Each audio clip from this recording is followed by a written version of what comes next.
Shabbat Shalom. As we have done the last couple of weeks, we're giving you the Shabbos that you need for tomorrow, what to be done at home if you are praying, and a sermon as well.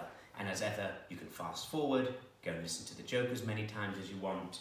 And thank you for all the feedback and the comments on the previous sessions that we have done. First of all, the prayers tomorrow are the same as they've been all the way through.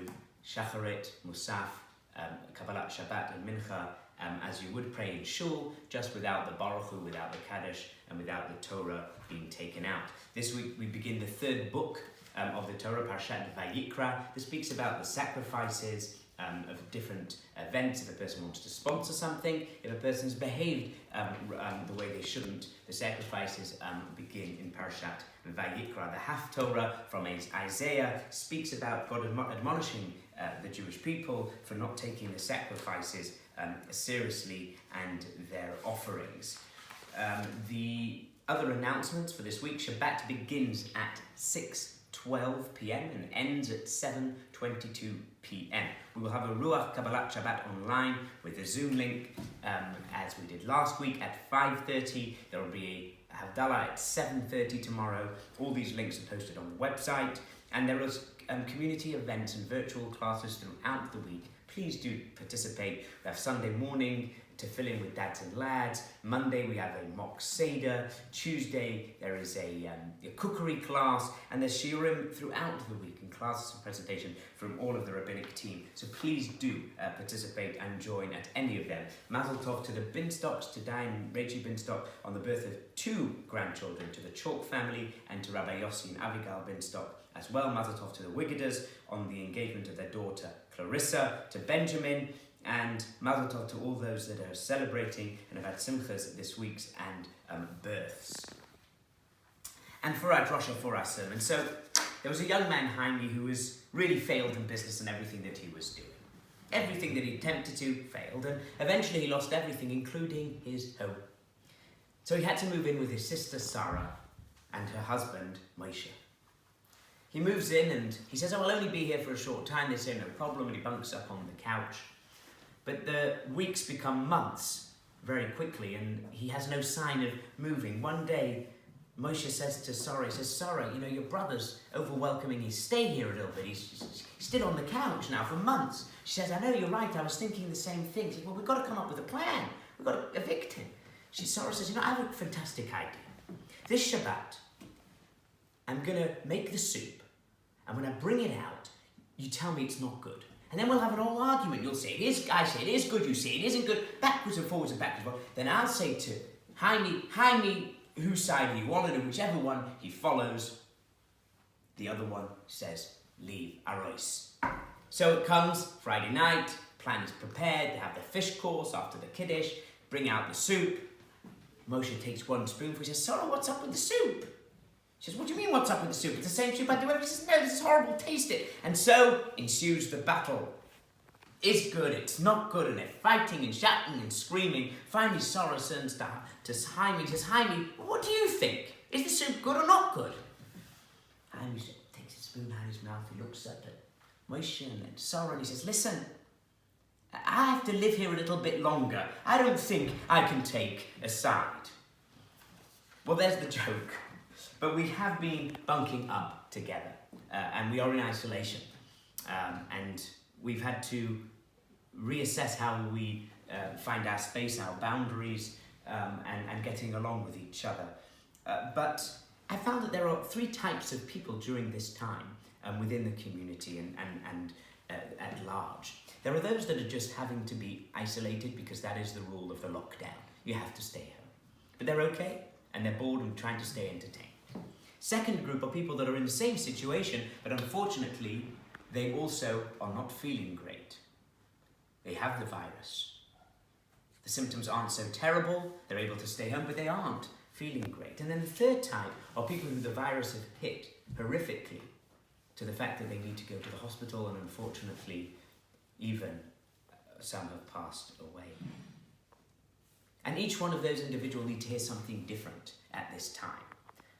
And it's difficult to address each one of those positions that our community and individuals find themselves in.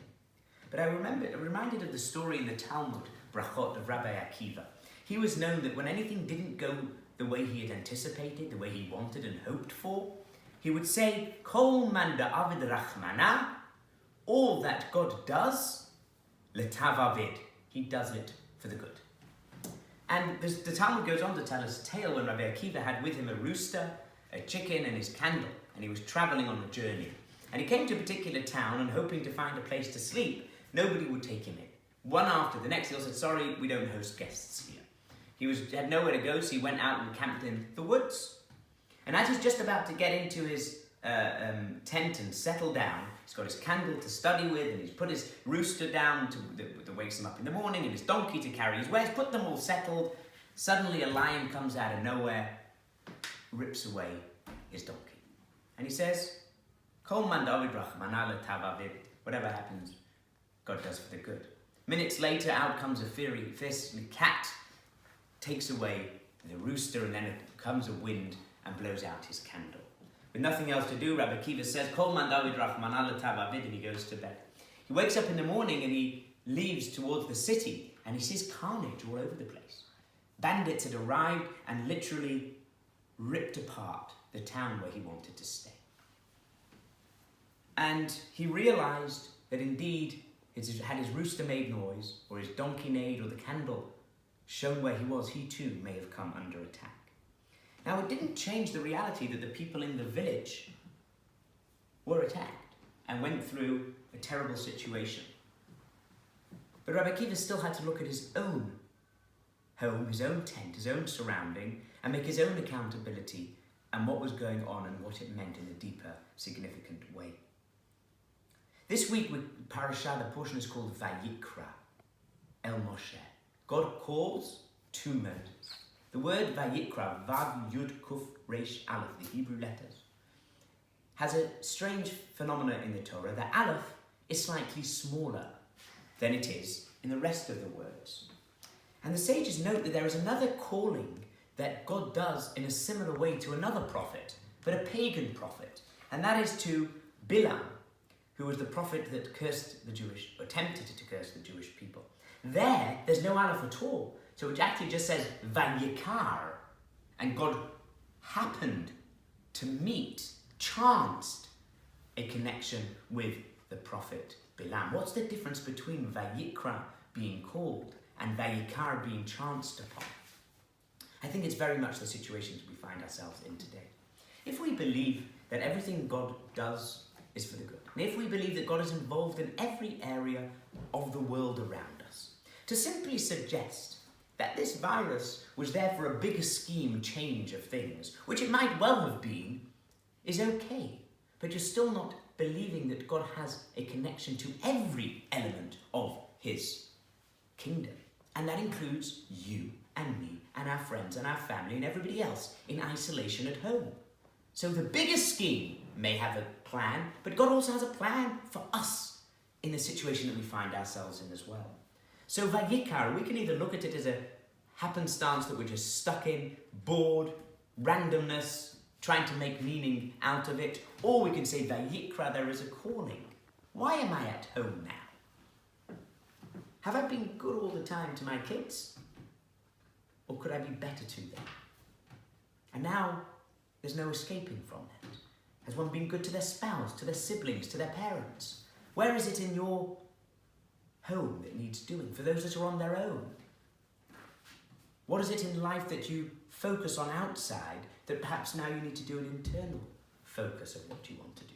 Vayikra, the calling cannot just simply be, well, this is the situation we find ourselves in. Rather, this is a blessing moment that we find ourselves in.